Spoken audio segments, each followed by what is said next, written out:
Tesla could face stiffer competition in the world's biggest car market.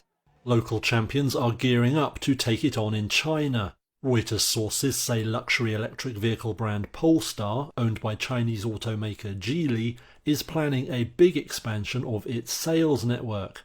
Right now it has just one showroom there in Beijing. Now 20 are planned, with most opening in the third quarter of this year. Like Tesla, it plans to sell direct to customers, not through third-party dealers.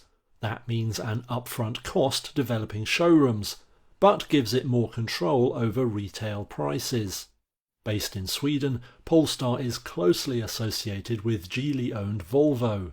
It started producing sedans earlier this year in China and will export them to Europe and the US.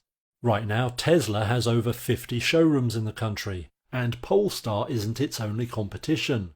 Rival Xpeng plans about 200 outlets by the end of the year, and with backing from online commerce giant Alibaba, it's got the financial firepower to compete.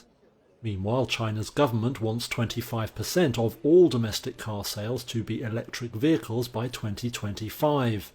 That leaves a lot to play for.